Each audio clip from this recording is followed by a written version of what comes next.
Ministerio de Educación, por la emergencia del COVID-19, presenta Aprendo en Casa. Continuamos el lenguaje primero básico. Bienvenidos a este espacio educativo Aprendo en Casa. Mi nombre es Manuel Martínez y en esta oportunidad desarrollaré el tema palabras antónimas, palabras sinónimas, palabras homónimas, hiperónimos e hipónimos. Así que todo esto comprende el área de comunicación y lenguaje. Si en caso hay alguna persona con discapacidad, este tema les ayudará a ejercitar habilidades y destrezas como la expresión verbal y escrita.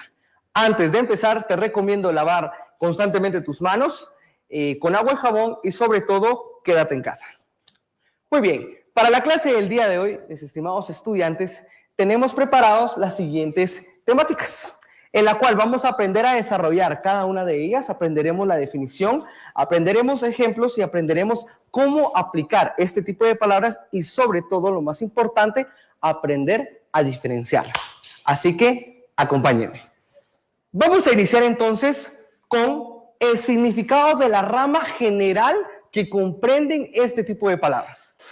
Yo creo que ustedes ya la conocen. Este nombre de la rama más general va a ser la semántica. La semántica es la ciencia de la lingüística que va a estudiar el significado de todas las palabras. A partir de la palabra semántica, vamos entonces a iniciar con la definición de las distintas palabras que el día de hoy tengo para cada una de ustedes.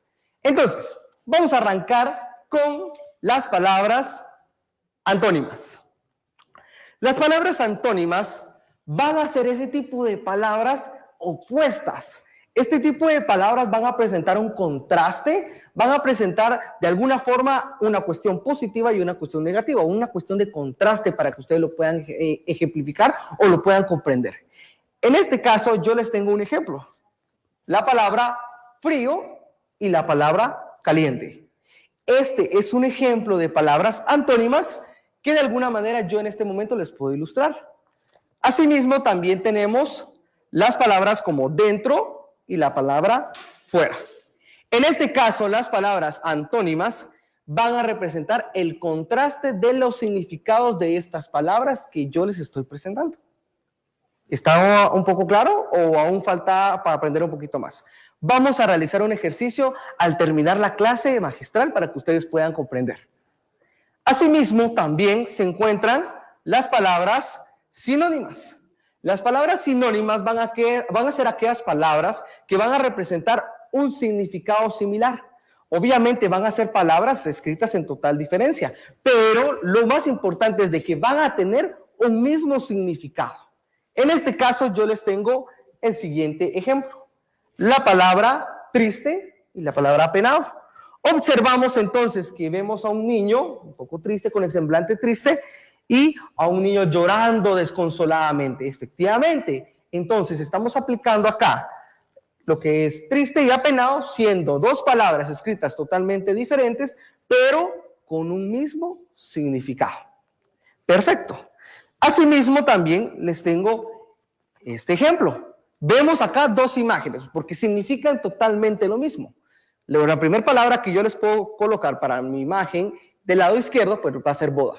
En casa yo les pregunto, ¿cuál podría ser otra palabra por medio de la cual ustedes pueden aprender a hacer el sinónimo de boda? ¿Y cuál podría ser? Efectivamente, podría ser la palabra matrimonio, que en este caso aplica para hacer un sinónimo de estas palabras. Entonces, en este caso estamos aplicando dos palabras diferentes en su escritura, pero con un mismo significado. Muy bien.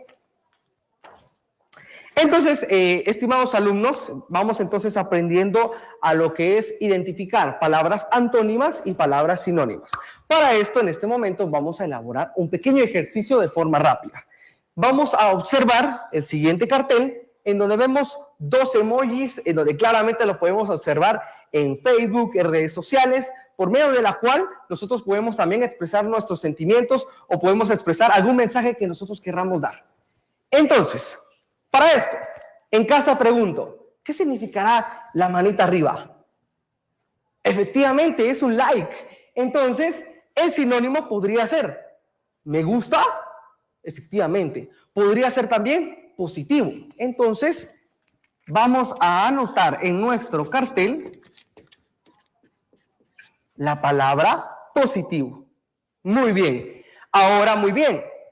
Como antónimo, ¿cuál palabra podríamos aplicar en este caso a este emoji? Efectivamente, si es positivo, ¿cuál va a ser lo contrario? Negativo. Excelente.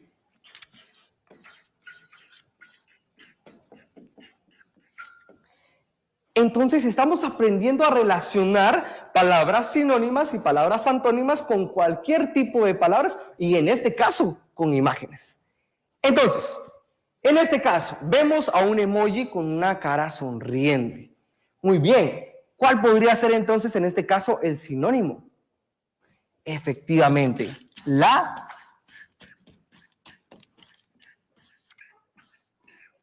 felicidad. Muy bien. Entonces, si la felicidad va a ser el sinónimo de alegre, ¿cuál va a ser entonces el antónimo? Está muy claro, ¿verdad? Los felicito. Y es la tristeza.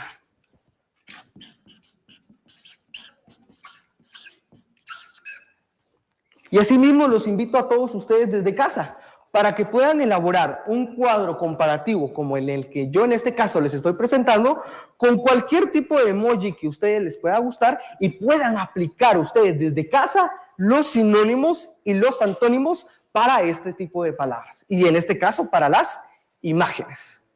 Muy bien, entonces ya tenemos totalmente claro nuestras palabras antónimas y nuestras palabras sinónimas.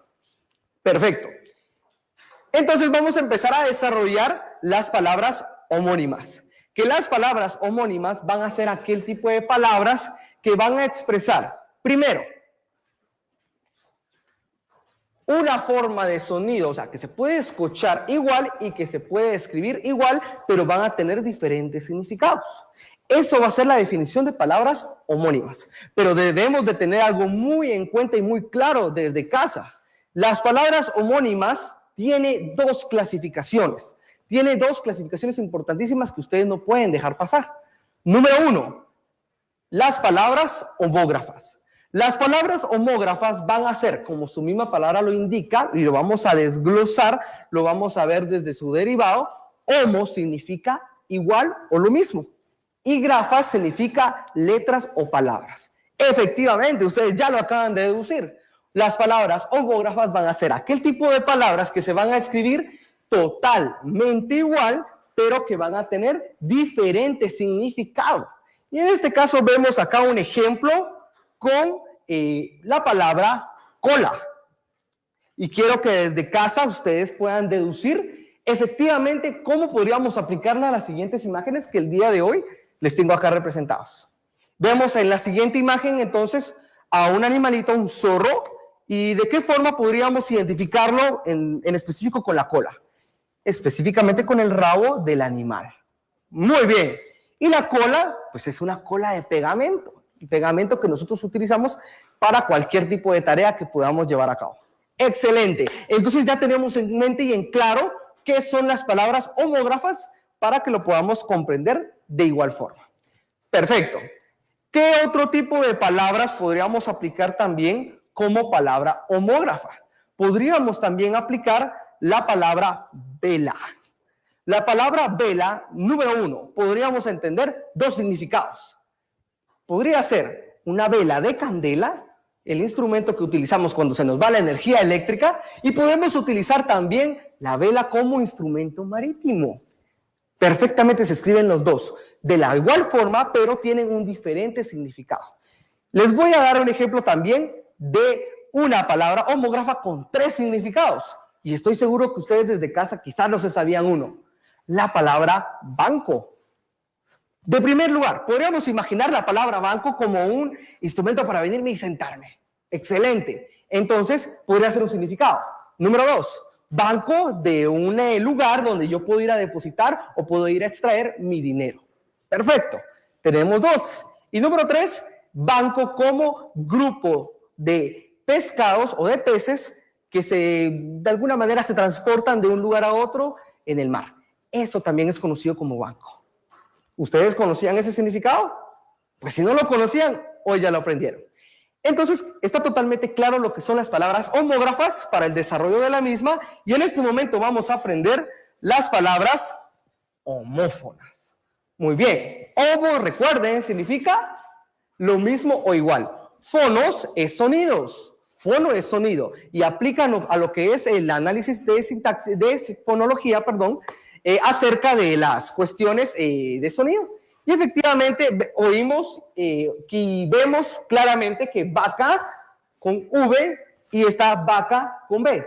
Efectivamente vemos dos tipos de palabras que al simple sonido están igual, pero en la escritura es diferente. Eso es lo que son las palabras homófonas. Perfecto. Empecemos entonces a buscar la definición de este tipo de palabras. Vaca con V va a ser animal mamífero que pues brinda leche, queso, crema, etc. Y la vaca con B, que quizá alguno de ustedes no conocía dentro de sus significados, va a ser aquella herramienta que tienen los vehículos en la parte superior para guardar o para llevar equipaje de un lugar a otro. Muy bien, ya aprendimos un nuevo significado para la palabra vaca. Entonces, jóvenes, vamos en este momento a aprender lo que son campos semánticos. Los campos semánticos van a ser aquellos grupos de palabras que van a tener un significado o una relación entre sí. Muy bien, pero dentro de los campos semánticos vamos a comprender que existen dos partes elementales. Número 1, los hiperónimos, y número 2, los hipónimos. Los hiperónimos van a ser aquel o aquella palabra que va a resumir al grupo de palabras que contemplamos alrededor dentro del campo semántico. Ya vamos a realizar un ejemplo para que ustedes puedan entenderlo y puedan aplicarlo. Entonces, los hiperónimos, como ya lo habíamos mencionado, van a ser aquel tipo de palabra que va a resumir todo el grupo en sí. Y por último, los hipónimos van a ser aquellos componentes de nuestro campo semántico que va a desarrollarse dentro de nuestro campo de trabajo.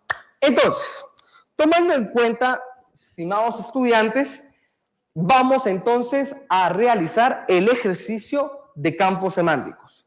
Acompáñenme. En este caso, vemos en nuestro cartel, a un grupo, primero, de animales. Efectivamente, podemos observar una mariposa, vemos una iguana y vemos una tortuga. Muy bien. Desde casa yo les voy a preguntar, ¿cuál va a ser el hiperónimo? El hiperónimo, que en este caso se me acaba de caer, me disculparán ustedes. Muy bien. ¿Cuál va a ser entonces el hiperónimo para este grupo de componentes del campo semántico? Efectivamente, vamos a aplicar el nombre de animales. Está todo muy claro, ¿verdad? Entonces, yo acá les identifiqué que el hiperónimo va a ser animales y el hipónimo va a ser todos los componentes de mi campo semántico. ¿Está todo claro? Perfecto. Entonces, en este momento vamos a aplicar en nuestro segundo ejemplo de campo semántico, ¿cuál podría ser el hiperónimo para estos componentes que tenemos en este ejemplo?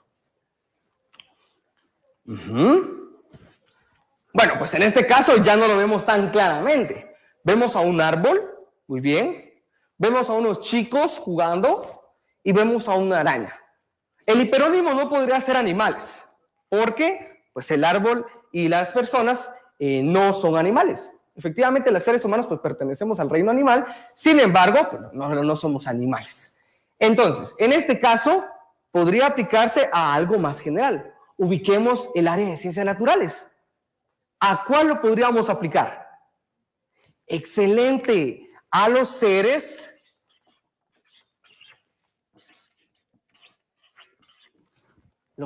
vivos. Porque en este caso yo no se los coloqué tan claro. Pues el árbol es un ser vivo, parte de la biosfera de nuestro mundo. Los seres humanos, pues obviamente somos seres vivos que nos comunicamos entre unos y otros, y pues el animalito de alguna forma también es un ser vivo porque se comunica, porque tiene instintos y porque de manera correcta pues maneja todo lo que nosotros podemos realizar, a excepción de ciertas cosas que ustedes ya conocen. Entonces, estamos aplicando el día de hoy estos campos semánticos y desde casa ustedes pueden aplicar cualquier tipo de campo semántico. Ustedes desde casa pueden llegar, pueden sentarse con su familia y pueden observar palabras que tengan una relación entre sí. Muy bien, pensemos en la cocina de mamá. ¿Cuáles palabras podríamos aplicar o qué componentes podríamos aplicar en nuestro campo semántico en la cocina de mamá? Muy bien, puede ser, por ejemplo, un sartén, un tenedor, una paleta, un comal. ¿Y a cuáles podríamos aplicarlo acá? ¿Cuál sería el hiperónimo para este campo semántico? Instrumentos de cocina. Perfecto. Ustedes acaban de aplicar ya lo que es un campo semántico. Entonces, estamos aprendiendo muchos tipos de palabras en este día para lograr la aplicación en sí de comunicación y lenguaje. Muy bien. Recuerda, entonces, tenemos que aplicar y podemos aplicar este tipo de palabras en cualquier momento. Muy bien. Repasemos entonces lo que aprendimos el día de hoy. Número 1, palabras antónimas. En una palabra lo podemos definir como opuesto. Puede ser negro, puede ser blanco, puede ser frío, puede ser caliente, puede ser alto o puede ser bajo. Excelente. Palabras sinónimas son ese tipo de palabras que tienen un significado entre sí y se escriben obviamente de manera distinta. Como por ejemplo la palabra triste, apenado, sofá y sillón. Perfecto.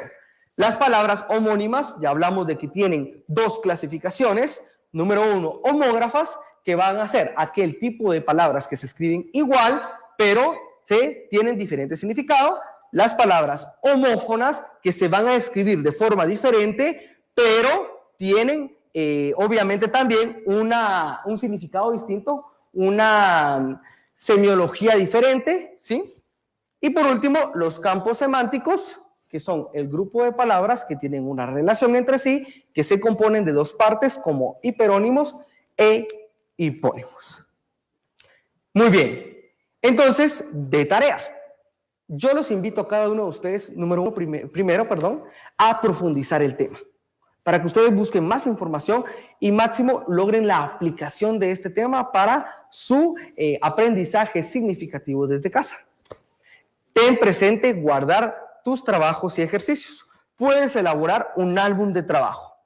Con un álbum de trabajo puedes elaborar en tus hojas de papel cartulina, en tus hojas de papel construcción, ejemplos de palabras homógrafas, homófonas, sinónimas, antónimas, y se la puedes presentar a tu maestro cuando ya llegues a tu institución educativa.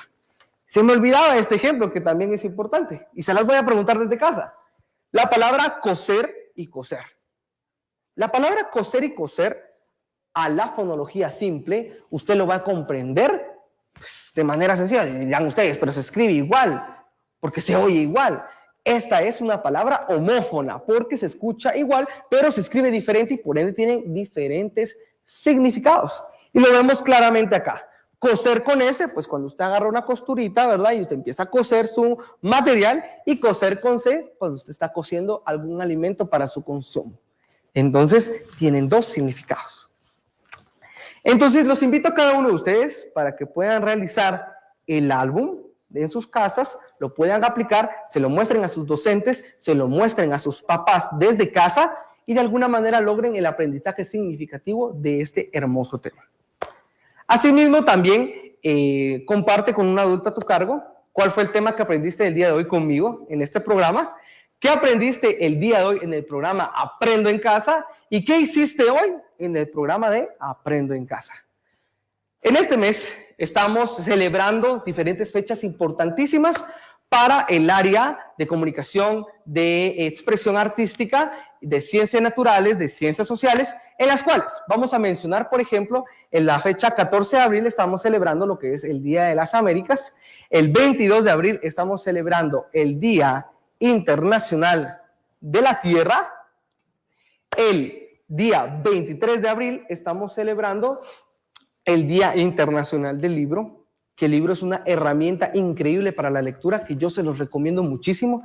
Recuerden que ustedes, para que puedan aplicar ortografía, están sus maestros encima de ustedes, mire la tilde, mire la coma. Recuerden que para la forma más aplicable de aprender ortografía es la lectura. La lectura les va a abrir la mente como no tienen idea.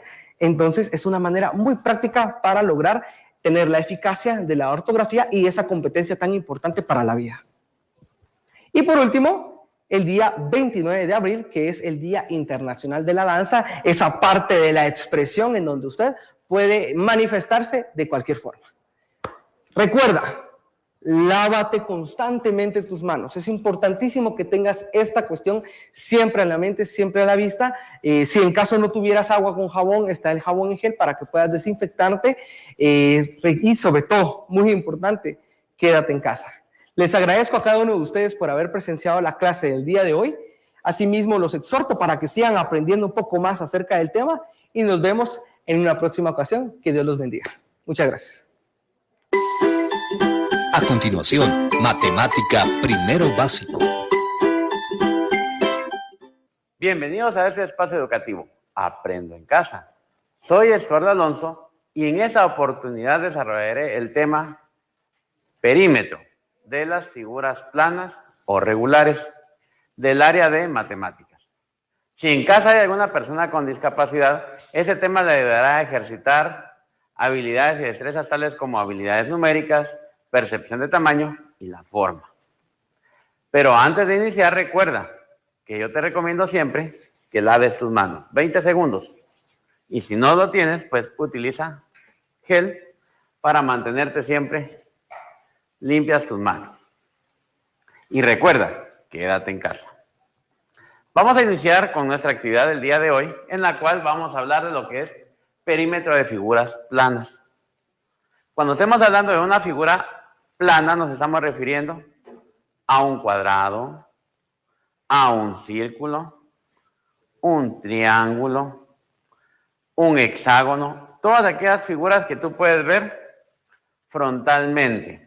Entonces, el perímetro se simboliza con la letra P, así como lo tenemos en esta parte de acá.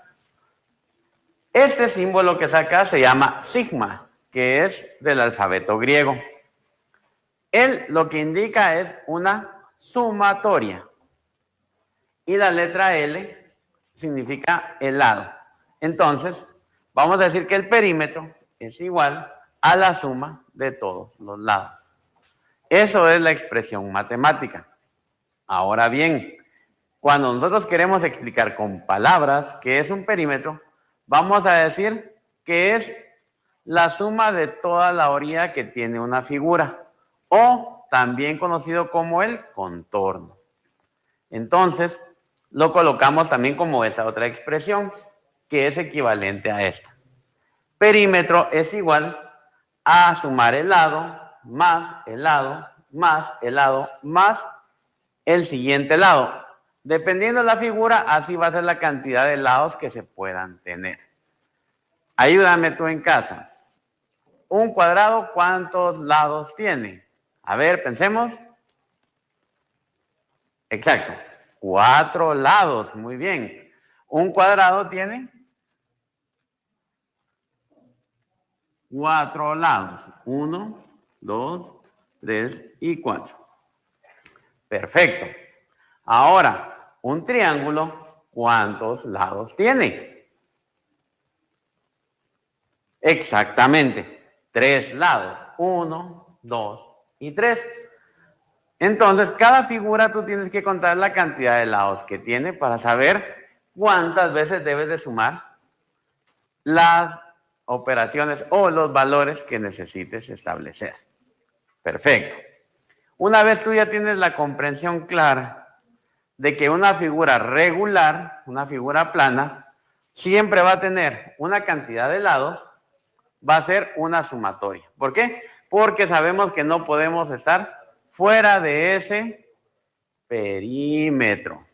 Cuando nosotros estamos hablando del perímetro, podemos pensar en el lugar donde nos encontramos ahorita. Puede ser que tú te encuentres en una casa que tiene solo una habitación y esa habitación tú te puedes fijar que tiene varios lados. ¿Puedes contarlos en casa en este momento? Muy bien, cuéntalos. Muy bien, 4 lados. ¿Usted? 5 lados. Ah, perfecto. Eso va variando. 4, 5 lados, dependiendo cómo es la posición. Ahora, ¿a usted qué le gusta? Jugar algunos deportes. Piense cuántos lados tiene el lugar donde juega fútbol y qué figura es la que representa. Vamos a ver, pensemos. Ayúdeme. Perfecto. Nosotros tenemos, en ese caso, que un rectángulo es la figura geométrica que se representa en el fútbol. ¿Y tiene cuántos lados? 4 lados. Muy bien. En ese momento nosotros ya podemos irnos fijando que todo lo que está alrededor nuestro tiene una forma geométrica. Vea qué más hay alrededor suyo en ese momento en donde se encuentra y se va a poner a observar qué figura geométrica representa. Por ejemplo, en el plato donde usted desayunó o almorzó, ¿qué forma tiene? Redondo, muy bien. ¿Usted acá qué otro tuvo? Cuadrado, muy bien. Perfecto. Entonces, ya que tenemos claro la forma de las figuras geométricas y que el perímetro hace la suma de los lados, vamos a hacer un par de ejercicios. Perfecto. En este momento, vamos a establecer lo siguiente.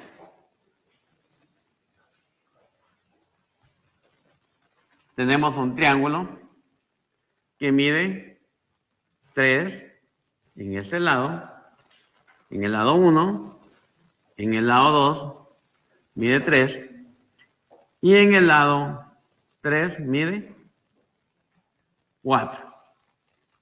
Podemos ponerle una dimensional si usted quiere. Podemos decir que son metros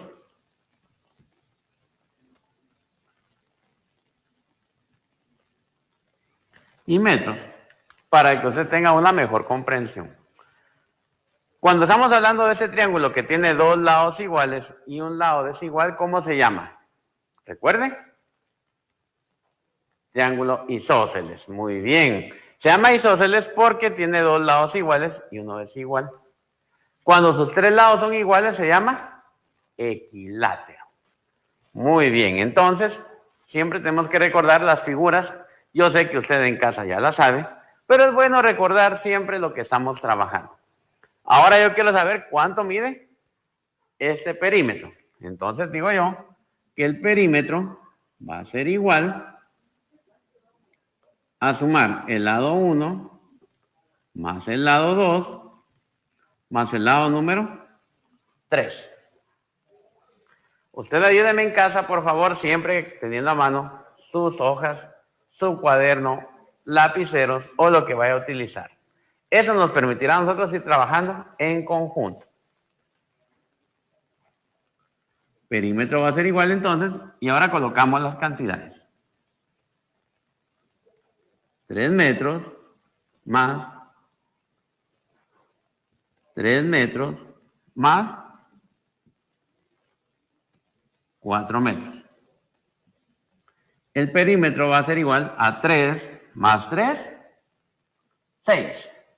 Más 4, 10. Perfecto. 10 metros. Y aquí tenemos nosotros nuestra respuesta, que el perímetro que contiene a la figura mide 10 metros. Ahora, usted puede darse cuenta también que fue muy sencillo. Ahora yo le invito a usted a que haga el mismo ejercicio en casa, en el lugar donde usted se encuentre. Si usted no cuenta con una cinta métrica, no cuenta con una regla, no se preocupe. Utilicemos nuestro cuerpo para poder medir. Usted puede medir a través de un codo, a través de un pulgar, a través de utilizar su pie. Y si, por ejemplo, yo voy a medir el perímetro del lugar donde yo me encuentro, me voy a ir sobre la orilla y lo voy a ir midiendo colocando un pie adelante y un pie atrás, de esta manera, para que yo pueda ir midiendo la cantidad de pasos que me va a dar el lugar. Y de esa manera yo cuento la cantidad de pasos para saber cuál es el perímetro en el que yo me encuentro. Si yo quiero saber cuánto mide, por ejemplo, una cajita que yo tengo a mano, puedo utilizar mi dedo pulgar. De ahí nace la palabra pulgada. La pulgada tiene 2.54 centímetros. Yo lo puedo medir con la cantidad de este pulgar. 1, 2, 3. Y aquí tengo 1, 2, 3 y 4. Fíjese bien, para que tengamos un ejemplo más lúdico en la que usted lo puede hacer en casa también. Vengo yo en ese momento y ya conozco que este rectángulo tiene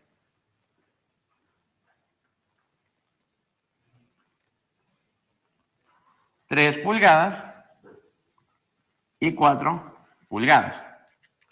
Ahora yo quiero saber cuál es el perímetro completo. ¿Cómo lo voy a hacer?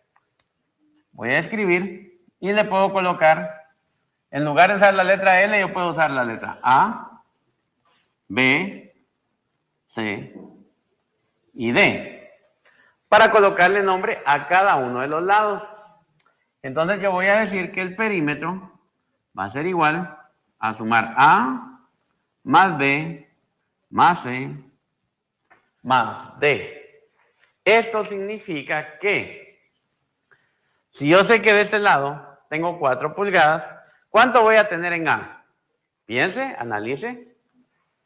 Son exactamente iguales. Perfecto. Entonces, ¿cuánto va a medir el lado de A? Muy bien. Va a medir también 4 pulgadas. Y entonces, ¿cuánto va a medir el lado de B? Si es exactamente igual al lado que tenemos en la letra D.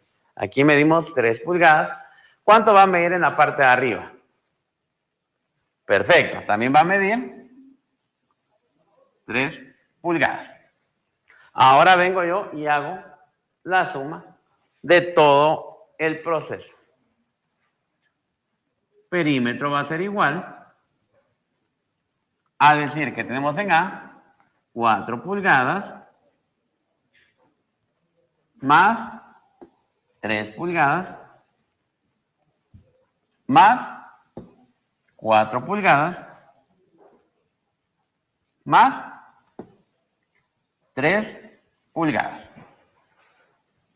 Perímetro va a ser igual, ya tenemos acá, 4 más 3, 7. Más 4, 11. Más 3, 14. Muy bien. 14 pulgadas. Y ese va a ser el perímetro que mide nuestra cajita, ¿verdad? En ese momento nosotros medimos que todo el contorno que tiene la caja mide 14 pulgadas.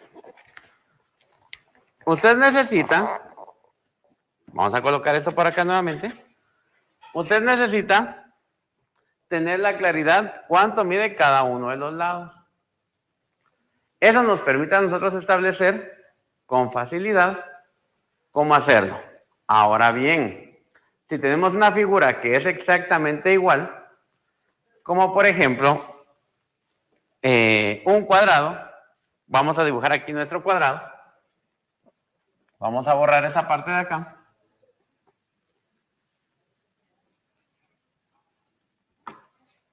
Vamos a dibujar un cuadrado.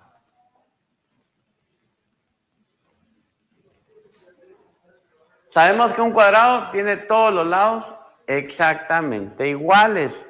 Entonces, si a mí me dicen aquí que el lado es igual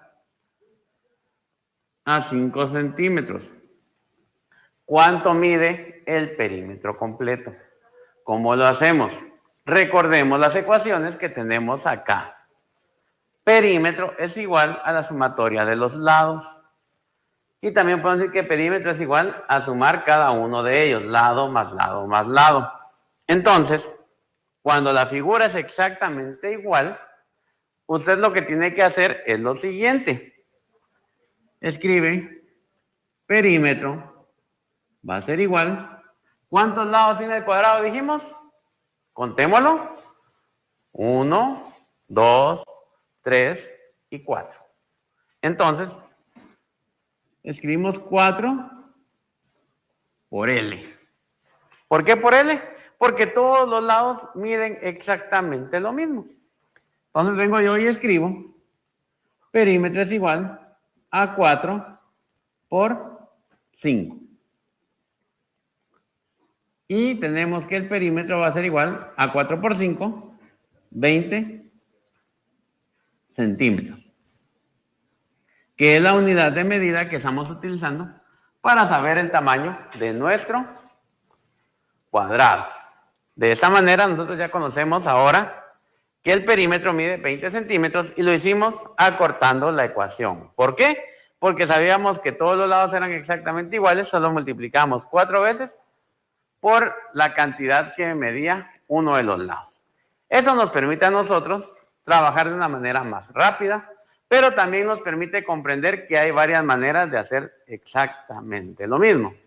Yo te invito en casa a que hoy aproveches y puedas medir todo lo que está alrededor tuyo. Puedas medir la mesa, puedas medir la pantalla de la tele, puedas medir la altura de la silla y el respaldo de la silla o el asiento de la silla, para que puedas saber el perímetro que cubre cada espacio. Si no tienes, como digo, en casa, un metro o una regla para hacerlo, tú puedes hacerlo utilizando medidas como la parte del codo, puedes utilizar la pulgada o puedes utilizar tu pie. Y de esa manera ir caminando y vas contando los pasos. Eso te da la cantidad de pies que hay en un lugar. Así es, chico, que por favor, todo lo que tú estás aprendiendo en este día, ponlo en práctica. Aprovecha esa oportunidad y repasa todo ese contenido que es muy importante para ti y que va a servirte en tu vida diaria. Y por favor recuerda, quédate en casa. Es importante tener siempre los trabajos a mano, poderlos guardar, tener un lugar donde colocarlos e ir haciendo un folder o ir haciendo un portafolio en la cual tú vas a guardar toda esa información. Siempre trata de compartir lo que estás aprendiendo con alguien más. Si hay un adulto en casa, puedes compartirlo con él o puedes hacerlo con tus hermanos o explicarles hoy. Enséñales algo diferente, diles, hoy medí el perímetro de la mesa, qué bonito. ¿Y cuánto mide? ¿Y cómo se hace? ¿Y qué es un perímetro? Ya tenemos un tema de conversación en casa en la que hacemos más amena nuestra estadía en estos días que estamos en cuarentena. ¿Cuál fue el tema del día de hoy? Perímetro de figuras planas. Siempre recuerden, estamos hablando de figuras planas o figuras regulares. ¿Qué aprendiste en el programa del día de hoy? Aquí en Aprendo en Casa, cómo resolver la solución de un perímetro, cómo resolver lo que está sucediendo o lo que estamos viendo alrededor de un lugar. Y eso nos permite a nosotros poder medir y tener una mejor percepción de los tamaños y de las dimensiones de algo. Si usted quiere comprar algún objeto o le van a dar algo para que usted tenga en casa, primero mida su perímetro para saber si pasa por la puerta, para saber si le cabe en el espacio que usted tiene para acomodarlo, y es donde usted aplica el uso del perímetro. ¿Qué hiciste hoy en nuestro programa? A ver, recuerda, ¿qué hiciste? Fuiste a medir, ¿qué? ¿Mediste un plato? ¿Qué más me dice? La tele. ¿Qué más me dice? caminaste alrededor de donde te encontrabas y en ese momento pudiste encontrar el perímetro. Perfecto. Recuerda siempre que todo esto es importante para que lo tengas a mano y puedas compartirlo y aprovecharlo en tu vida diaria. Y no me queda más que también recordarles que en este mes estamos teniendo muchas actividades importantísimas que estamos celebrando. Como por ejemplo el 14 de abril, que fue el Día de las Américas. Tenemos el Día Internacional de la Tierra, el 22 de abril. El Día del Libro, el 23 de abril. Y el Día Internacional de la Danza, el 29 de abril. Esto y mucho más puedes seguir aprendiendo aquí con nosotros en Quédate en Casa. Así que no te desprendas del televisor, sigue aprendiendo con nosotros y aquí te seguimos esperando. Recuerda siempre estarte lavando constantemente las manos o utilizando gel para mantenerlas limpias. Y lo más importante para ti, para mí y para todos nosotros es quédate en casa. Muchas gracias. A continuación, comunicación y lenguaje, segundo básico. Bienvenido a este espacio educativo Aprendo en Casa. Soy el profesor Pablo Salvatierra y en esta oportunidad desarrollaré el tema el pronombre y su clasificación del área de comunicación y lenguaje para segundo básico. Si en casa hay alguna persona con discapacidad, este tema les ayudará a ejercitar habilidades y destrezas como habilidad lingüística. Antes de empezar, te recomiendo que laves tus manos constantemente con agua y jabón. Y recuerda, quédate en casa. En esta oportunidad, para iniciar el tema, tenemos acá un relato breve que me gustaría que me acompañaras en su lectura. El que no tiene nombre. Yo soy el que todo lo ve, el que todo lo sabe, el que todo lo dice. Yo vi a Dios hacer el mundo y hacer al hombre. Y después vi al hombre hacer su primera fogata, su primera ciudad, su primera guerra. He conocido a los profetas. He visto nacer y morir a reyes, campesinos, mártires y traidores. Todo lo que ha ocurrido en la realidad y en los sueños de los hombres. Lo he visto y lo he contado. Yo soy el personaje sin nombre que aparece en todos los libros. El que empieza diciendo, había una vez. Ahora vamos a ver el tema, que son los pronombres. Antes de iniciar con el tema, también me gustaría preguntarte, ¿de quién crees que se habla en este relato? ¿Y cómo relacionas el título con el contenido del relato? El título es El que no tiene nombre. Muy bien. Ahora vamos a comenzar con el tema, los pronombres.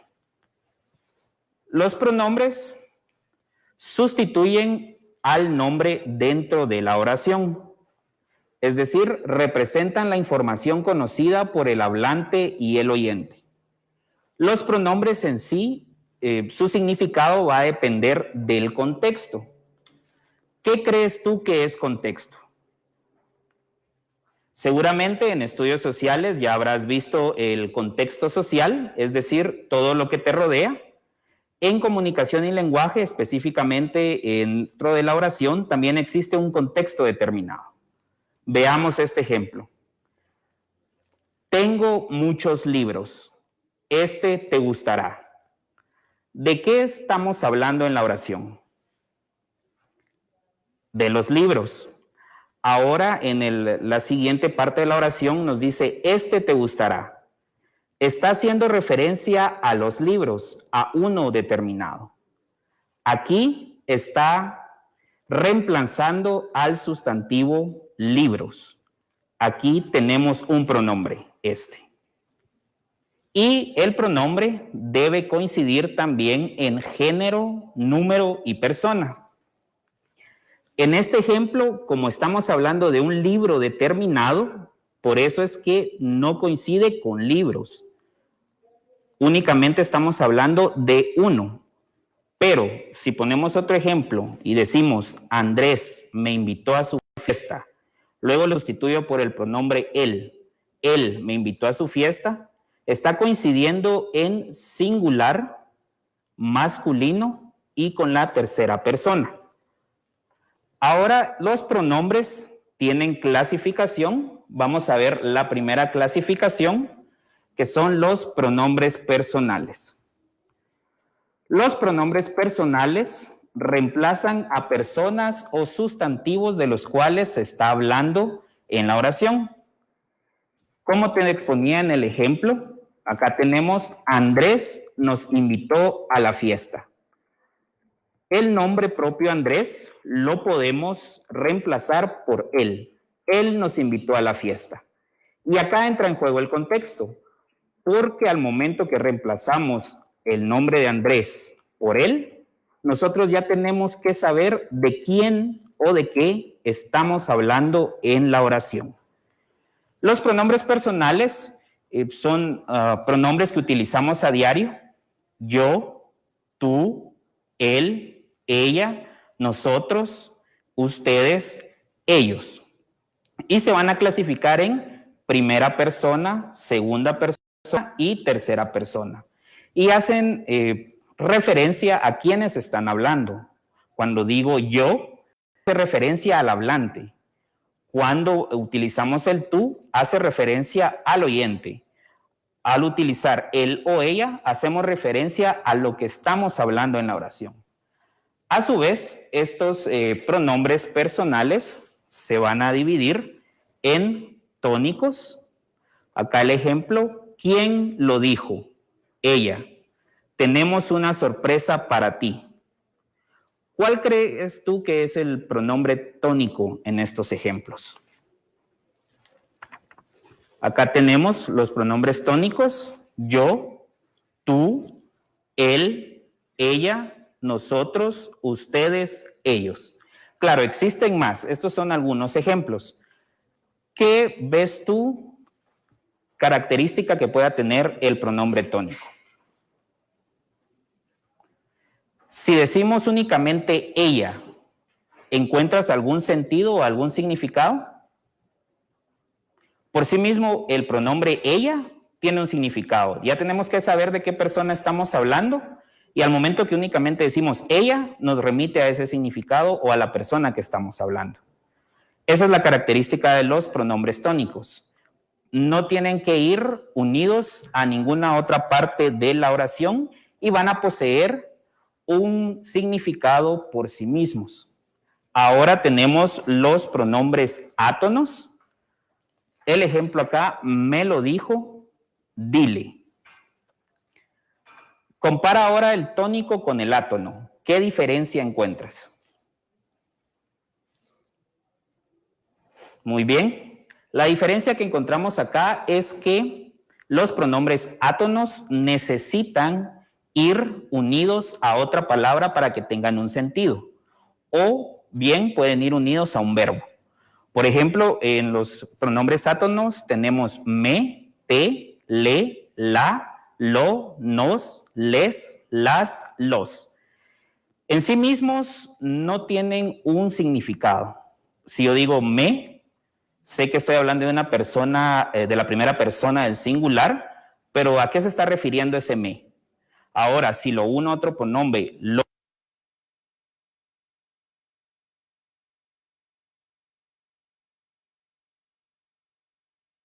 implantar las políticas basándose en una sola idea clave que podía o no necesitar una reconsideración. Página 18. Esto es falso. Porque estas ideas principales nos las proporcionó Alfred Chandler. Y aquí en el inciso 2 nos menciona a Igor Amsov. Y no fue Igor Amsov. Por lo tanto, es falsa. Quien nos dio estas ideas principales fue Alfred Chandler. Inciso 2 es falsa.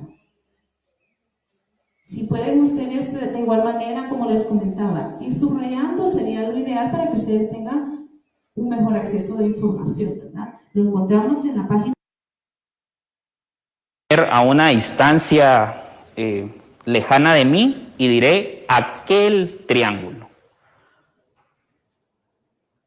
Y como les indiqué, va a reemplazar ese sustantivo. Entonces quedaría este, ese o aquel. sin mencionar el triángulo. Ahora tenemos los pronombres posesivos. Los pronombres posesivos indican pertenencia. Y en los ejemplos tenemos mi o mío, nuestro, tuyo o su. Si estamos hablando de, por ejemplo, tu casa, en donde estás en este momento, podemos decir, tu casa es grande. Vamos a reemplazar casa y solo diremos, la tuya es grande. Y nos estamos refiriendo a casa. Tenemos también los pronombres indefinidos que nos indican una cantidad imprecisa. Un, alguien, pocos. Pocos dijeron que estaban de acuerdo. No sabemos de quiénes estamos hablando exactamente, pero estamos llegando a la conclusión que únicamente unos pocos lo dijeron. Tenemos también los pronombres relativos, que se refieren a sustantivos que ya aparecieron antes dentro de la oración. Un ejemplo, el niño que está sentado allá, que está reemplazando o nos está dando la idea del niño que ya apareció anteriormente mencionado. El niño que está sentado allá. Nos refiere nuevamente a ese niño del cual estamos hablando. Luego tenemos los pronombres numerales. Seguramente en matemática ya habrás visto los números cardinales u ordinales. También se aplican acá en comunicación y lenguaje. Los pronombres numerales nos van a indicar una cantidad y un orden. Por ejemplo, uno, primero, tercio, doble. Y recuerda que siempre tienen que sustituir al sustantivo o de lo que se está hablando en la oración. Por ejemplo, si estamos haciendo una competencia y ya sabemos que va a haber se va a repartir según la posición o el lugar en que quede cada participante, ya no es necesario decir tengo el primer lugar. Únicamente puedo decir tengo el primero, porque nuevamente estamos haciendo uso del contexto y ya sabemos que estamos hablando de la posición o el lugar que va a ocupar cada participante. También tenemos los pronombres interrogativos que expresan preguntas directas o indirectas. Los pronombres que podemos utilizar en estas preguntas son qué, cuál, cuántos, cuáles. Y nuevamente, para recordarte, deben sustituir un sustantivo. Un ejemplo, ¿qué dijo? También podemos utilizar únicamente cuál, cuántos, y recuerda, siempre entra en juego el contexto. Y por último tenemos los pronombres exclamativos. Estos corresponden a expresiones exclamativas. ¿Qué veo? ¿Cuántos hay aquí? Recuerda, tienen que sustituir al nombre o al sustantivo de lo cual estamos hablando en la oración. Entonces, para hacer un rápido resumen de lo que hemos visto hasta el momento, tenemos acá los pronombres, sustituyen al nombre y siempre van a representar la información conocida por el hablante y el oyente. Esa información conocida es el contexto. Se dividen en pronombres personales, pronombres demostrativos, pronombres posesivos, pronombres indefinidos, pronombres relativos, pronombres numerales, pronombres interrogativos y pronombres exclamativos. Los pronombres personales pueden dividirse en tónicos y átonos. Te invito también a que puedas verificar en algún libro o algún medio que tengas para ampliar este tema y puedas crear en tu cuaderno un cuadro comparativo o un cuadro descriptivo de cómo se utilizan estos pronombres. Ahora quisiera que leyéramos nuevamente el relato y tomando en cuenta el tema que hemos visto, los pronombres, tratemos de identificar qué pronombres aparecen de los que hemos visto hoy. Lo leeré y tú lo puedes copiar en tu cuaderno. El que no tiene nombre. Yo soy el que todo lo ve. el que todo lo sabe, el que todo lo dice. Yo vi a Dios hacer el mundo y hacer al hombre. Y después vi al hombre hacer su primera fogata, su primera ciudad, su primera guerra. He conocido a los profetas. He visto nacer y morir a reyes, campesinos, mártires y traidores. Todo lo que ha ocurrido en la realidad y en los sueños de los hombres, lo he visto y lo he contado. Yo soy el personaje sin nombre que aparece en todos los libros, el que empieza diciendo, había una vez. Te invito a que hagas la actividad en tu cuaderno, que puedas determinar cuáles pronombres aparecen y los puedas clasificar según lo hemos visto. También acá te dejo esta otra actividad, puedes copiar estas palabras y los pronombres y crear frases que tengan sentido utilizando los pronombres. Por ejemplo, acá, él, me, podemos conjugar los verbos vio. Entonces puedes copiar estas palabras y luego construir frases u oraciones utilizando los pronombres.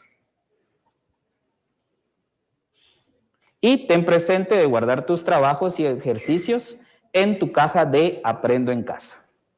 Espero que haya quedado claro este tema. Siempre te invito a que puedas discutirlo o si tienes alguna duda, verificarlo con quienes te están acompañando en casa. Y te recuerdo también, este mes de abril ha habido algunas celebraciones especiales, por ejemplo, el 14 de abril, el Día de las Américas, el 22 de abril, el Día Internacional de la Tierra, el 23 de abril, el Día Internacional del Libro, y el 29 de abril, el Día Internacional de la Danza. Muy bien, espero que este tema haya quedado claro, y nuevamente te recuerdo, por favor, quédate en casa. Muchas gracias por tu atención y hasta una próxima oportunidad. A continuación, Matemática, segundo básico. Bienvenido a este espacio educativo Aprendo en Casa. Soy el profesor Heyman Tesawick y en esta oportunidad desarrollaré el tema constante de una función del área de matemática. Si en casa hay alguna persona con discapacidad, este tema le ayudará a ejercitar habilidades y destrezas como pensamiento lógico, memoria y habilidad numérica. Antes de empezar, te recomiendo que laves tus manos constantemente con agua y jabón. Y recuerda, quédate en casa. Es un gusto poderles saludar e iniciar nuevamente una actividad sumergidos en el mundo de la matemática. Por favor, te invito a tomar los siguientes materiales: lápiz, regla, cuaderno u hojas con cuadros para empezar a tener esa experiencia en el área de matemáticas en el tema constante de una función. En efecto, creo que estamos totalmente motivados para poder iniciar, pero antes de entrar directamente a la explicación del tema constante de una función, es necesario recordar dos conceptos sumamente elementales, los cuales vamos a abordar de la siguiente forma. Acompáñame, por favor. El día de hoy vamos a aprender la relación y la similitud que va a existir entre el concepto de función y entre el concepto de variables. Como puedes observar acá en lo que tenemos anotado, empezamos describiendo qué es una función y vamos a leer juntos. Es la relación entre dos conjuntos A y B que asigna a cada valor del conjunto A un único valor del segundo conjunto, es decir, del conjunto B. La relación en cuanto a una función es asignarle a la variable X un elemento que pertenezca a la variable Y. Por ejemplo, tenemos acá la descripción: sumarle 1 a la función que está expresada como X más 1. Es decir, que a ese valor de X le vamos a sumar 1. Tomemos nota de los datos que aparecen en la columna de X como literal y en la siguiente que es como función de X, que sería la variable dependiente que aprendimos en una clase anterior que pertenece al eje de las ordenadas. En relación a la función que aparece acá escrita, que a X hay que sumarle 1, empecemos a trabajar. Si X se sustituye por menos 2 y nosotros le sumamos 1, tendríamos entonces una relación. A menos 2 le sumamos 1. ¿Qué resultado vamos a obtener? Correcto. Vamos a obtener un menos 1. ¿Y dónde aparece menos 1 acá? En la columna de la variable dependiente. Hacemos entonces la relación que a menos 2 le corresponde menos 1. Luego nos ubicamos en el dato de menos 1.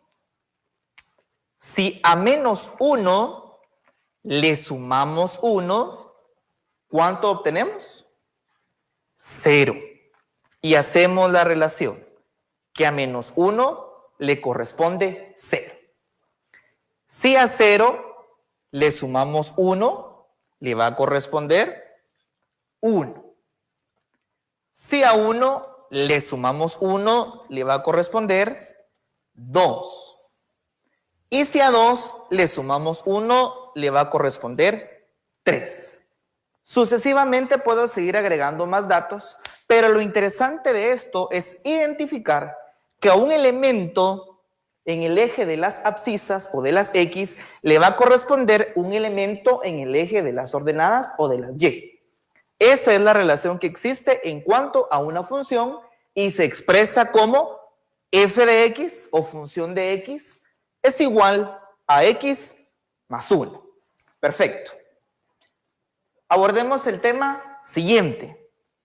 Variables. ¿Recordemos las variables? Por supuesto. En cuanto a las variables, tenemos dos espacios sumamente importantes. El primero, la variable dependiente, que va a estar siempre ubicada en el eje de la Y o de la ordenada, y la variable independiente, que no va a tener variación en el eje de las X o de las abscisas.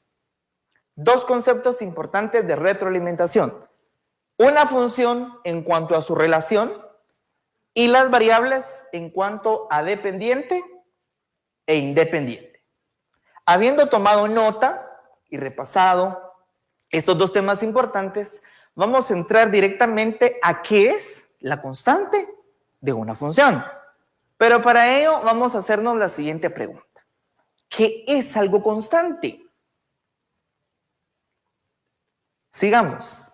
¿Qué es algo constante?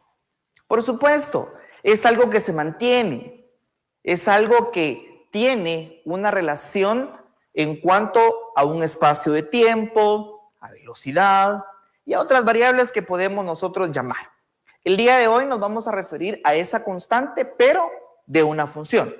Acompañémonos, por favor, y veamos la siguiente descripción. ¿Qué es la constante de una función? Es la que está expresada en tan solo un número real. Tema importante también para el abordaje de hoy, un número real. ¿Qué es un número real?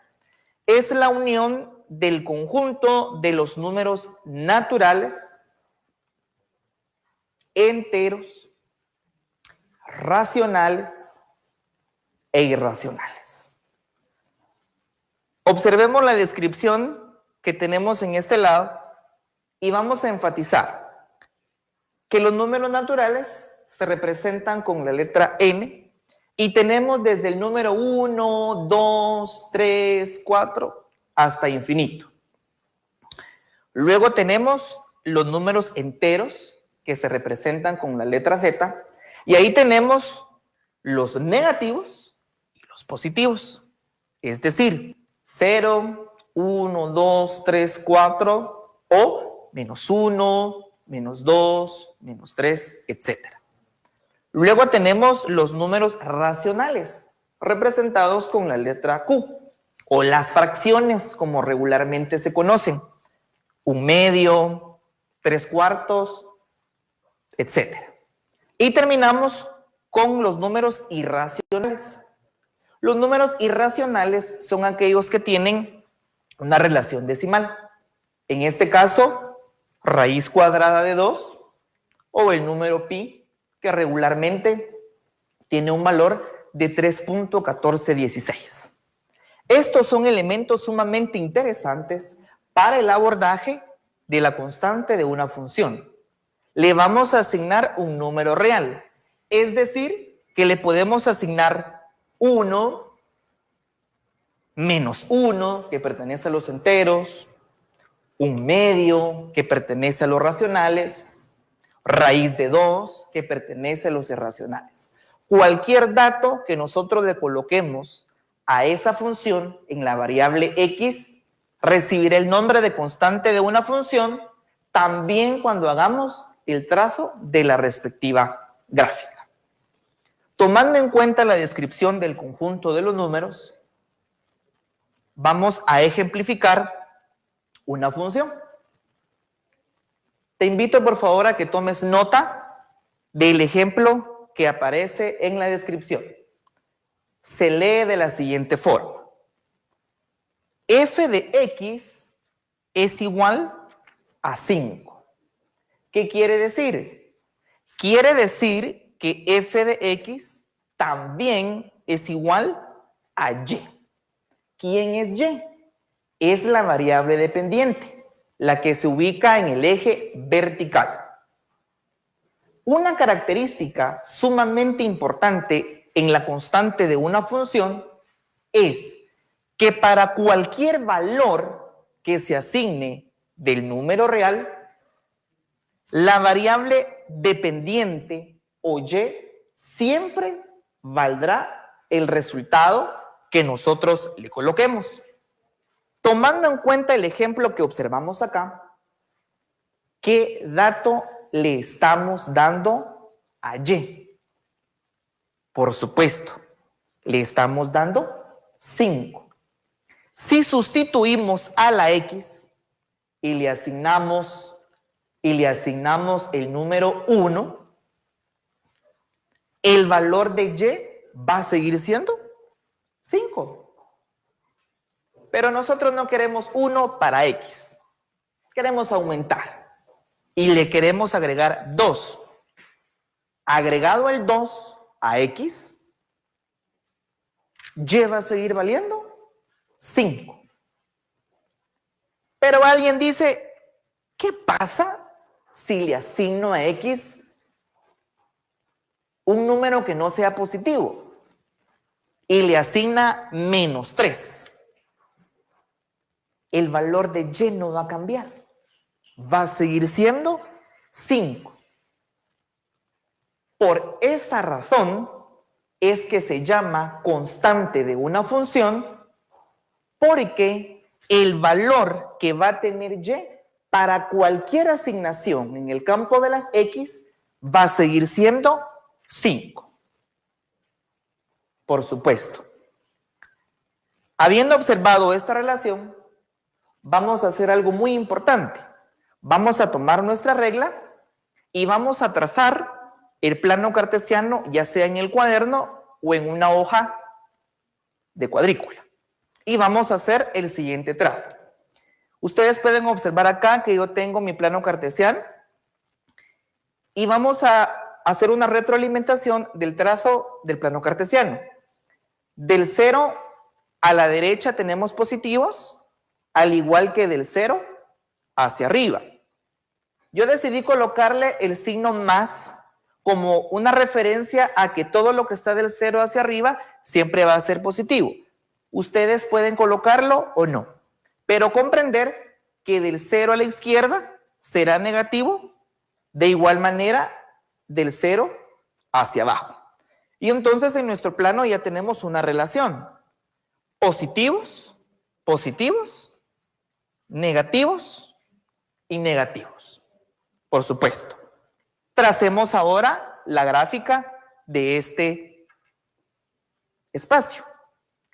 Tenemos que a fx le asignamos 5, pero vamos a empezar con los valores que utilizamos. Utilizamos 1 Utilizamos 2 y utilizamos menos 3. No se nos olvide, 1, 2 y menos 3.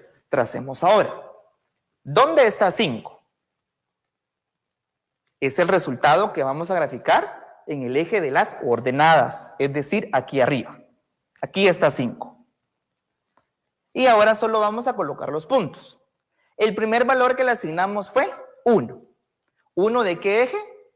De la X, por supuesto, que está acá.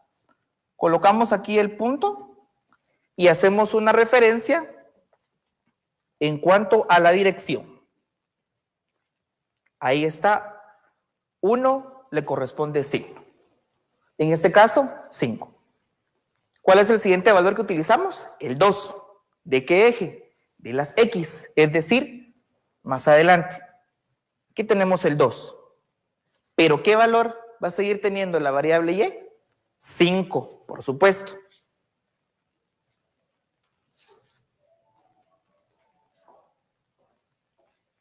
Y hacemos la anotación. Pero luego cambiamos y le colocamos menos 3. Ese menos 3 ya no lo vamos a graficar en el eje X positivo, sino que lo vamos a graficar en el eje X, pero negativo, es decir, en el lado izquierdo. Menos 3 está por acá y le vamos a asignar 5. Pregunto, ¿cambiaron los datos de la variable Y? No. Para cada valor de X, el valor de Y siempre fue 5. Y ahora viene lo asombroso en cuanto a esta gráfica. Unir los puntos que se han trazado. Y nos va a quedar de la siguiente manera.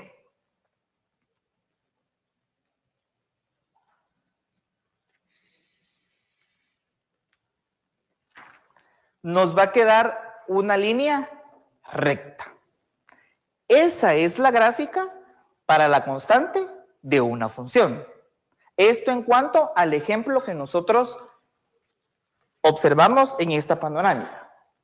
Veamos un siguiente ejemplo, que es el ejemplo número 2, en donde a f de x, que es igual a y, le estamos asignando menos 6. Es decir, que todo el valor de y va a ser menos 6. Correcto. Cualquier valor que yo decida asignarle a x, pero y va a seguir valiendo menos 6. Nos ubicamos en el plano y hacemos lo siguiente. Como es menos 6, ya no es arriba, sino que es abajo. ¿Dónde está menos 6? Acá. Muy bien. Menos 6. Si yo decido asignarle a menos 6 2, en este caso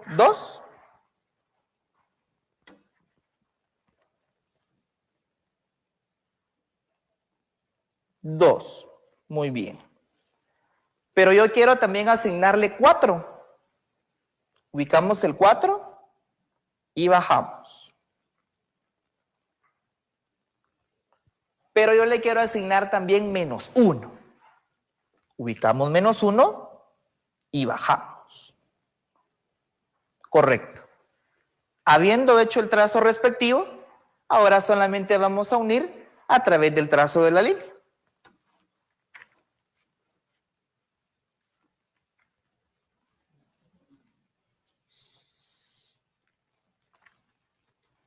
Y me queda ese trazo. Esa es la variable x y la variable y formando la constante de una función. Línea recta, línea recta. En todos los trazos nos tiene que quedar una línea recta en esa posición. Tenemos acá también el ejemplo 3, en donde estamos asignando un número racional. En este caso le estamos asignando el valor de menos 7 medios. ¿Quién es menos 7 medios?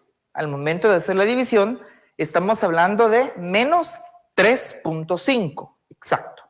Como es negativo, también se va a ubicar en el eje Y, pero del 0 hacia abajo. En este caso tenemos 3,5. y le vamos a asignar un valor. En este caso le vamos a asignar, por ejemplo, 2. Le vamos a asignar 2. 2. Y lo trazamos. Y si yo le asigno 3, también lo trazamos. Y ahora vamos a unir los puntos.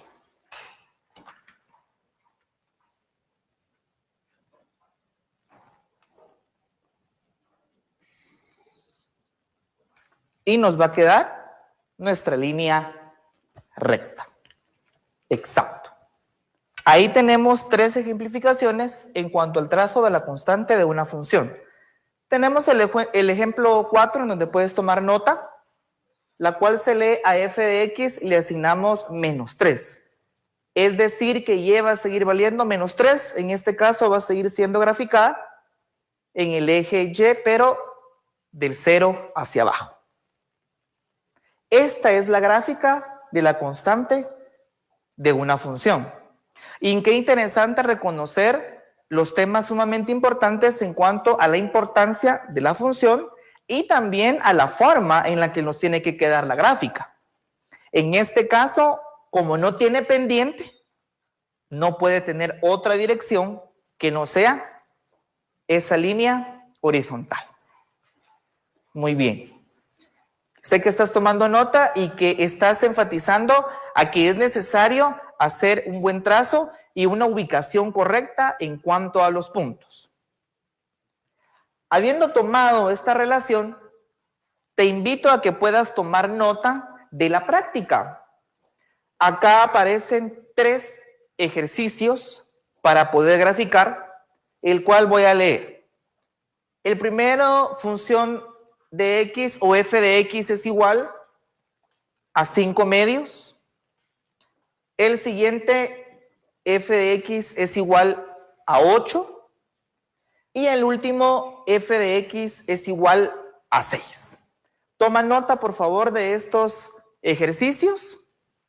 Y la clave para que estén resueltos de manera correcta es que al momento de graficar se forme esa línea recta en la dimensión de los puntos que se han colocado. Tú le puedes asignar cualquier valor a la X, pero el valor de Y no va a cambiar. En este caso se va a mantener 5 medios, 8 y 6. ¿Estás tomando nota? Muy bien. Qué interesante. El mundo de las matemáticas definitivamente es para aprender nuevas experiencias y para seguir construyendo esos aprendizajes que más adelante nos van a servir cuando podamos nosotros adquirir nuevos conocimientos y nuevos temas, por supuesto. Qué bien. Estamos llegando al final de la clase y gracias por haber tomado nota de los ejercicios y de la práctica que vas a resolver ahora. Y es importante que tengas presente que se deben de guardar los trabajos y ejercicios que se han elaborado en casa. En la caja, por supuesto, Aprendo en Casa. Y es importante también que puedas compartir con el adulto que está a tu cargo cada una de estas experiencias, como por ejemplo, ¿cuál fue el tema del programa? ¿Qué aprendiste en el programa Aprendo en Casa? ¿Qué hiciste hoy en el programa Aprendo en Casa? 3 preguntas sumamente importantes que nos van a ayudar a tener respuestas concretas y enfatizar los conocimientos que estamos adquiriendo. También es necesario mencionar que se han desarrollado algunas actividades en cuanto a la festividad de ciertas fechas, como por ejemplo el Día de las Américas, en el 14 de abril, el Día Internacional de la Tierra, el 22 de abril, el Día Internacional del Libro, 23 de abril, y el Día Internacional de la Danza, 29 de abril. Fechas sumamente importantes y las que vendrán, que también serán sumamente elementales para seguir construyendo nuestros aprendizajes. Espero que hayas tomado nota de los ejercicios, de las ejemplificaciones, y que juntamente con el adulto que está a tu cargo puedas ir afianzando los conocimientos. Es el momento de despedirnos y recordarte, por favor, que te quedes en casa. porque juntos saldremos adelante. Muchísimas gracias y nos vemos en un próximo programa. A continuación, comunicación y lenguaje, tercero básico. Bienvenido a este espacio educativo Aprendo en Casa. Soy Susan Salazar y en esta oportunidad desarrollaré el tema lexemas, morfemas, prefijos y sufijos del área de comunicación y lenguaje. Si en casa hay alguna persona con discapacidad, este tema les ayudará a ejercitar habilidades y destrezas como la atención a la conciencia fonológica, habilidad lingüística. Recuerda, antes de empezar, recuerda lavarte tus manos constantemente con agua y jabón. Recuerda, quédate en casa. Es un agrado y un privilegio poder estar en este lugar y hoy vamos a aprender muchas cosas interesantes. Vamos a saber cómo es que se compone nuestro rico y grato idioma del castellano. Siempre nos hemos preguntado y hemos dicho, ¿por qué son estas palabras? ¿Por qué esta palabra se compone de esta manera? Hoy vamos a conocer lo que es un lexema. Sé que lo han escuchado en varias ocasiones, sé que ustedes han venido y han visto varias veces este tema, pero hoy lo vamos a recordar y lo vamos a comprender. Vamos a tomar en cuenta cuáles son nuestras definiciones, vamos a conocer el concepto y vamos a conocer nuestras definiciones y vamos a ir ejercitando conforme vayamos trabajando. Vamos a empezar a ver qué es un lexema. Dice que el lexema es la parte de la palabra que no varía, o sea, que no cambia para nada. Nos ofrece el significado léxico de la palabra, o sea, que nos va a venir y nos va a dar a conocer cuál es el tema o cuál es la palabra principal. Tenemos un ejemplo aquí y tenemos la palabra flor. Todos conocemos qué es una flor. Lo podemos dar en nombres o podemos decir que es una planta, pero a esta flor nosotros podemos agregarle algunos cambios. Vamos a decir primeramente que esto es la raíz. Esa es la raíz de la palabra. Pero miremos, ¿qué podemos decir de flor? Por ejemplo, podemos venir y colocar Florinda. Esta inda es lo que hace que nuestra raíz cambie. Podemos decir también, por ejemplo, florero. Este ero hace que cambie. No cambió la raíz, solo cambia la otra parte. A esto es lo que nosotros le llamamos lexema. Eso es la raíz. Esto no cambia para nada, ¿sí? Solo le vamos agregando algunas partes. Curioso, ¿verdad? Podemos encontrar muchas palabras, podemos saber de muchas palabras con esta parte. A eso le llamamos lexema. Por ejemplo, si yo te digo ahí en casa, tú estás ahí en casa, junto con alguien, ven y piensa en, digamos, la palabra pan. ¿Qué podemos decir de la palabra pan?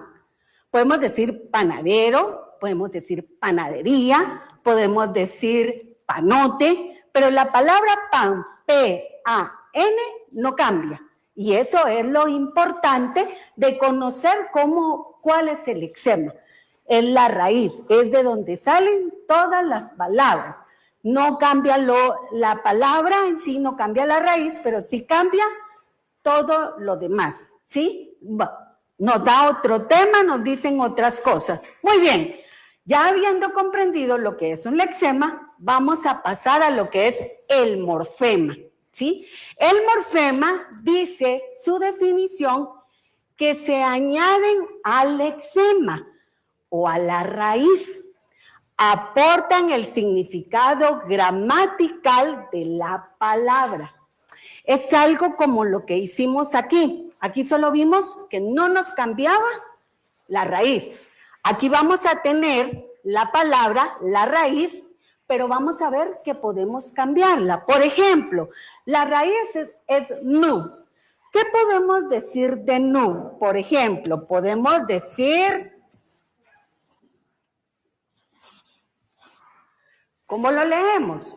Ok, lo leemos nublado, ¿sí? ¿Qué es nublado? Cuando está, el cielo se pone oscuro, y creemos que va a empezar a llover, o simple y sencillamente se empieza a poner de otro color.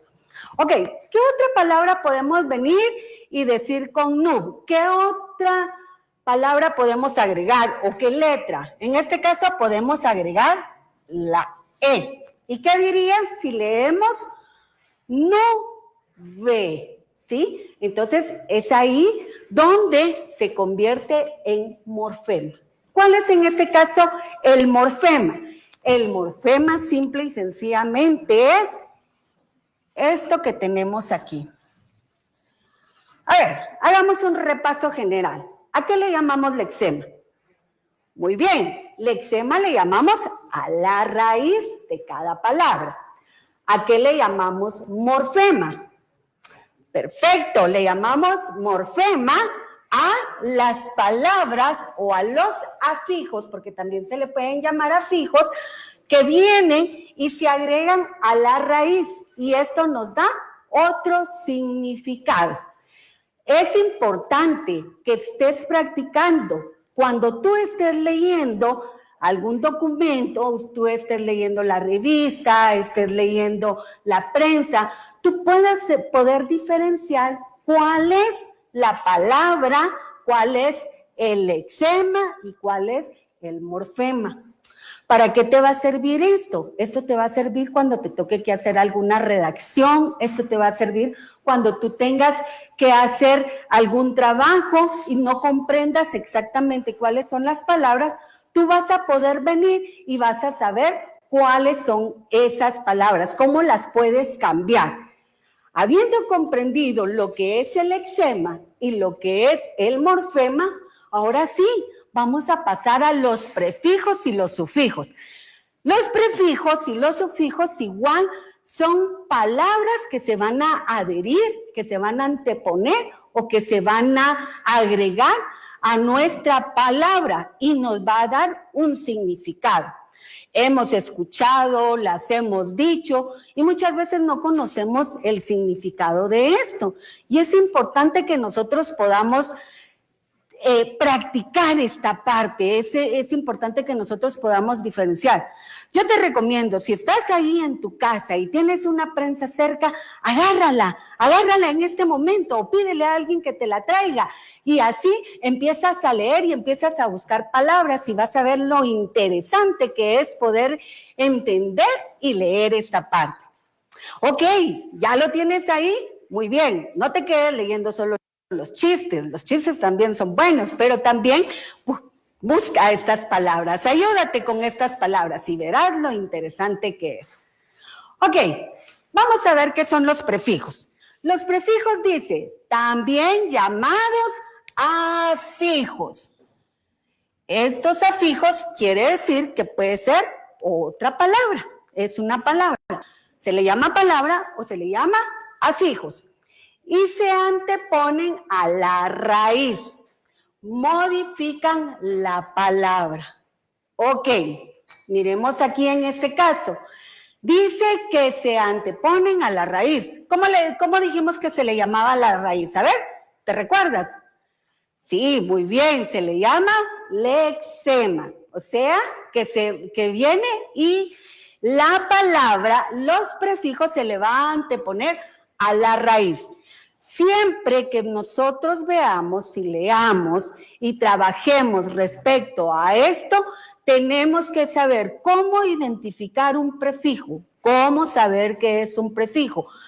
Punto número 1, porque va antes. Punto número 2, porque va a estar antes de la raíz. Es lo mismo, pero te lo estoy diciendo con diferentes palabras para que lo puedas practicar. Hay diferentes tipos de prefijos, hay diferentes formas de medirlos, hay diferentes formas de verlo, pero tú tienes que tomar en cuenta primero conocerlos muy bien. Cuando tú te identifiques con ellos, cuando tú veas cómo son ellos, entonces vamos a ver que hay diferentes tipos de prefijos, pero es necesario que nosotros podamos venir y comprenderlos. Tenemos aquí unos ejemplos. Tenemos la palabra alfabeto, tenemos la palabra didáctico o didáctica, tenemos la palabra natal, tenemos la palabra posible y tenemos la palabra venoso. A ver, ¿qué es un alfabeto? Alguien que sabe leer, que sabe escribir. ¿Qué es didáctica? Didáctica es la forma en que damos una clase o la forma o las estrategias que utilizamos para enseñar. ¿Qué es natal? Alguien que está esperando un bebé, una mujer que está esperando un bebé y que tiene que pasar por un proceso.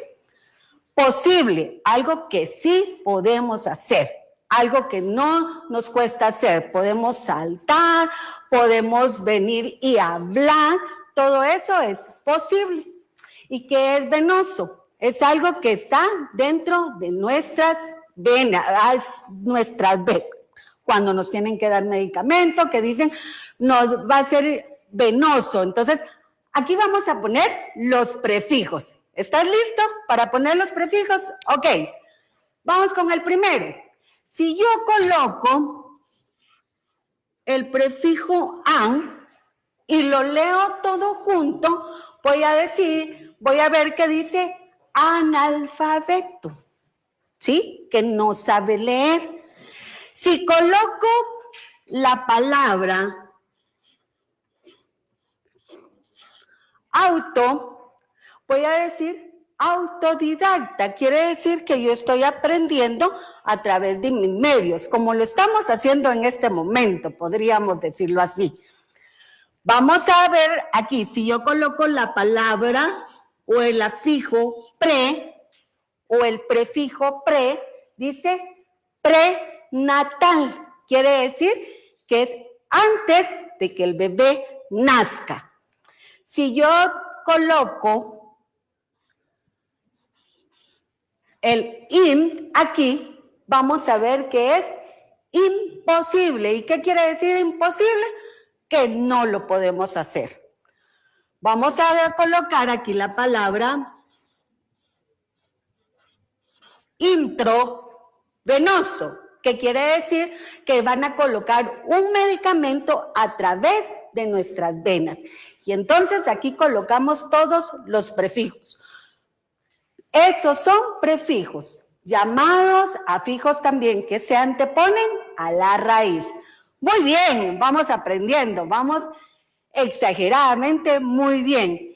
Vamos a ver ahora lo que son los sufijos. Dice que los sufijos son los que se añaden al final de la raíz para formar una palabra derivada. Entonces, ¿cómo puedo diferenciar yo de un sufijo a un prefijo? Simple, el prefijo va antes, el sufijo va después de la palabra. Ok, aquí por ejemplo tenemos la palabra pan, panad, ¿sí? Y entonces podría decir que yo voy a decir panadería, ¿sí? Aquí está la palabra bonito. Y entonces yo puedo agregarle un a y decir bonita. Pero también podría venir, y vamos a colocar una diagonal aquí para que no nos confundamos, y colocar la palabra o. Y entonces la letra o. Y entonces digo bonito. Sí. Luego está resbala. ¿Y ahí qué?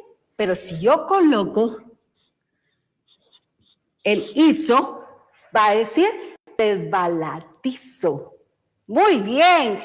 Y en la otra, revolución. Ah, ustedes van a decir, ahí hay una falta de ortografía porque no está tildada. No, no es que haya una falta de ortografía. Simple y sencillamente es porque necesitamos hacer un cambio. Entonces, vamos a hacer un sufijo. Entonces, vamos a agregar revolución. Nadia. ¿Sí? Y entonces la palabra nos cambió. Sí, prefijos va antes de la raíz y sufijos va después de la raíz. En ambos nos cambia la palabra, pero vamos a tener el significado. Tenemos que saber cuáles son las palabras o cuáles son los significados de cada una de las palabras para poderlo comprender. ¿Qué te pareció? Está fácil el tema. 4 temas de un solo, pero muy fáciles. Ya vimos que el lexema es la raíz, el morfema son las palabras que vamos a ir agregando, los prefijos son los que van antes de la raíz y los sufijos son los que van después de la raíz. Interesante, ¿no? Bueno, ahora vamos a hacer un repaso. Vamos a hacer un repaso para ver si se nos quedó. Y aquí está nuestro repaso. ¿De qué serían estos repasos? A ver, ¿qué crees tú que serían estos repasos? Sí, correcto. Vamos a hacer un repaso de los prefijos. Vamos a hacer un repaso de los prefijos. Y aquí dice peinar. Y podríamos colocar despeinar, que es cuando nos levantamos, nos acabamos de levantar y nos despeinamos, estamos despeinados. Aquí es la palabra alumno. Pero si yo le coloco ex, el prefijo ex, vamos a ver que dice exalumno. Alguien que ya estudió en X lugar y ya no está ahí, es un exalumno. Aquí dice terráneo. A ver, juguemos con nuestra mente. ¿Qué podemos decir de esto? ¿Qué podemos hacer con terráneo? Muy bien,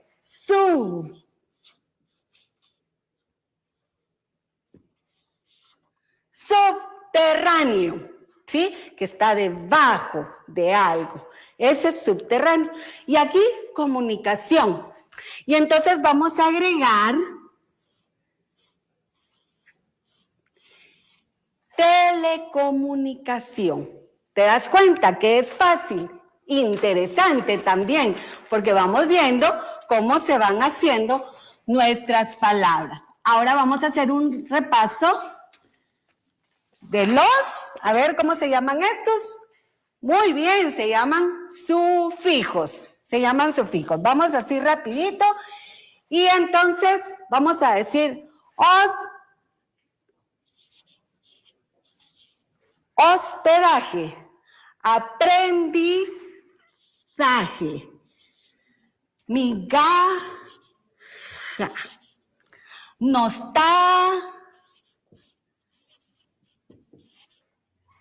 muy bien, ¿sí? ¿Te das cuenta que es fácil? ¿Te das cuenta que podemos aprender muy rápido? ¿Te das cuenta que el idioma español, comunicación y lenguaje es muy fácil? Lo único que necesitamos es practicar. Lo único que